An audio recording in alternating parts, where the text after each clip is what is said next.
Oh yes, everybody. I mean, look at those thick tires right here. Yeah, that is some proper stable landing gear. Reminds me of my bicycle. Yes, welcome everybody back to the channel. Another Switch 01 video.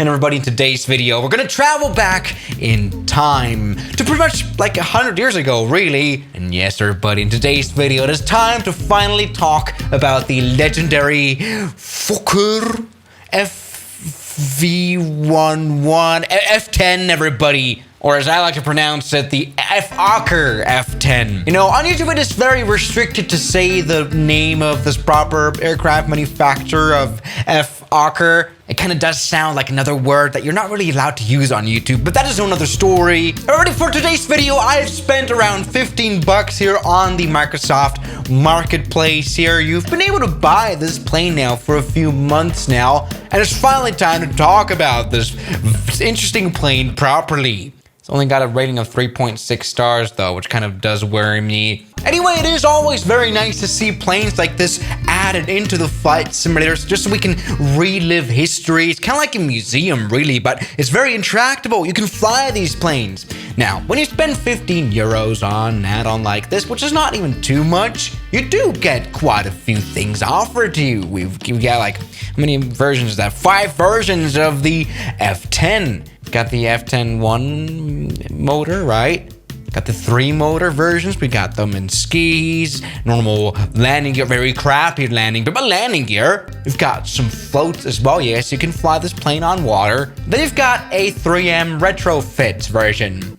I guess some more proper propeller blades, as you can see right here. Anyway, yes, you get quite a few things offered. Let's already try to go for the 3 motor version. Yes, because we've already spawned into an airport that isn't all too easy. Welcome to Lukla. You know, I'm pretty sure that the mountains here weren't even a thing back then in the 1920s. Anyway, yes, what an interesting plane. That's proper landing gear now. You know, this plane was pretty much known as one of the first airliners out there. This plane flew all over the US and also in Europe. And well, for its passengers, of course, it meant the absolute of luxury. I mean, we can take a bit of a look into the very simplistic cockpit. Here we can see a yoke, which does look like a steering wheel, but it does still work like a yoke. We can have the, you know, the controls here, you know, throttle controls for all the 3 engines. We do not have a parking brake, which is, I think, ridiculous. Look, I'm trying to activate one. Oh no, please brake, please. Oh no, don't roll down the mountain. Oh God.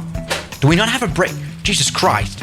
All right, this is ending a little bit worse than I would have thought. We've literally got no brake. That is ridiculously under-equipped of an airliner. But everybody, that's what just was the thing back then. And, all right, I mean, just crash into its misery. That's kind of the deal of the Fokker F10. Anyway, yeah, the actual controls of the engines and all that stuff are back here. Fuel valve and stuff. We're gonna be trying to turn on this plane later on for sure. But everybody, I think it's now time to check out the cabin door. And this is really what I've been interested in. Let's jump in right here. And yes, indeed, this meant the ultimate luxury. We've got, this is a 2-seater airliner. That's pretty much all there is to it. All right, let me try another version right here. I mean, in real life, this thing could carry up to 12 passengers, which I think is quite ridiculous. That's as much as like the modern Twin Otter. That's interesting. Aha, that's what I'm talking about. Look at those seats. Yes, I mean, look at that absolute luxury. I mean, you know what? This is probably more luxurious than Ryanair. Definitely price-wise as well. Only the richest of the richest were able to afford flying. Just the fact, you know, just taken into the air is crazy of a thing. By the way, we do have, look, some nice little magazines here, I guess, and our safety card. Safety wasn't a thing until the 1950s. We all know that. Anyway, this is very cute. We've got a small locker right here. Is that a lavatory? Well, I would love to find out, but we cannot press it, which is a shame. But yes, I mean, you know what? It isn't even half bad. This would definitely be viable today as a passenger, I think. Great one, especially with the views. Beautiful. But let's talk flyable indeed. Well, how does this plane perform at Lukla here? Like, you know, we're far above 9,000 feet, that's for sure. And actually, you know what? I'm not really doubting the performance of this plane too much. This plane was known for being quite stall. It didn't need long runways. That's like a thing of these old airliners. All of these old prop airliners were basically able to take off everywhere. You know, we talked about the DC-6 a while ago. That one had no issues. Wherever you want to go, all these planes can fly. And that's kind of the thing here as well.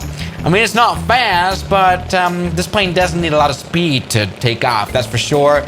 See, this plane needed to be able to take off on runways very short, just like this one, just to not die, because we don't have big airports back then. Great one. So, the Kommunlinke Luftfahrtmaschine has taken off here. But you know, this plane was used for many more things than just being an airliner, right? I mean, just that we have an entire Wikipedia part here naming the pioneers and explorers who used the F-10 is quite ridiculous. We've got the first plane that flew over the North Pole, that was the F-10. We've got the first trans-Pacific flight from US to Hawaii. We've got the first transatlantic airmail, right? Someone attempted on 31st of August to become the first aviators to cross the Atlantic from east to west using the Fokker F-10. Their fate remains unknown, so they had all died. That's great, shut up. Another failed attempt here from Maine to Rome, which is quite nice. We're lost in the North Atlantic.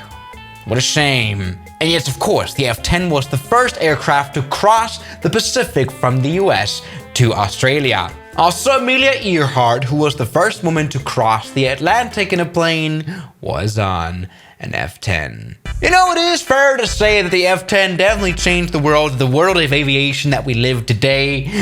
But it's now time for me to see if I can actually turn this on, this plane, right? Oh, gee, I mean, just look at these instruments, by the way. Maximale Temperatur. Well, you know that you're in big trouble when you have no idea what any of this is trying to say. I mean, we've got the height here, but like we've got no metrics here at all. Like, I don't know, is this meters, feet? Oh, who cares? Anyway, now time to get serious here. All right, what do we got? Fuel valve.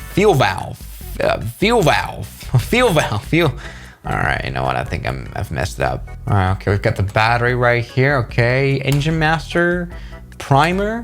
Probably that's important. Okay, nothing to see here. Fuel switch pump, turn that on as well. Prime it a little bit more. How about that? And just try to do the starter. Engine. Oh yeah.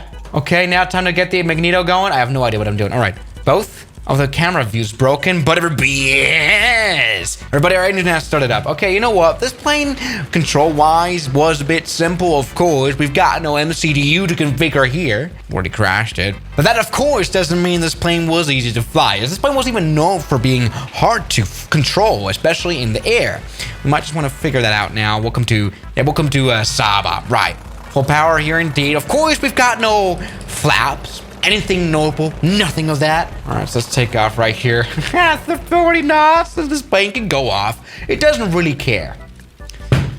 Oh, or maybe okay, the engine has died. Well, it does kind of care sometimes. I don't really care. Whatever. Shut up.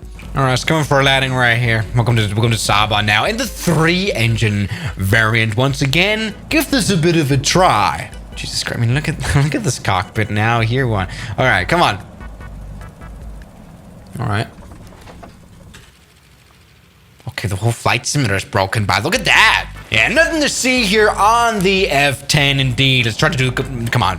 You know, this is important, testing out the runway performance. Now we've got an airspeed indicator in this model now. This is a bit of a later model that came out in 2025. I mean, 1925, we've got this in kilometers per hour. Where again, you know, when you have your plane in kilometers per hour, you know that you're in trouble. All right, come on now. Oh, Jesus Christ.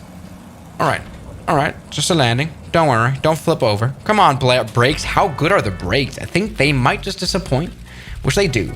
All right, you know what? I think I'm the disappointment. This plane can fly it down to like 40 knots. All right, straight overrun, but no problem at all for the Swiss Reserve 1. Oh yeah, this does fly quite a bit weird. Yes, you do not have any trim. You don't have any flaps.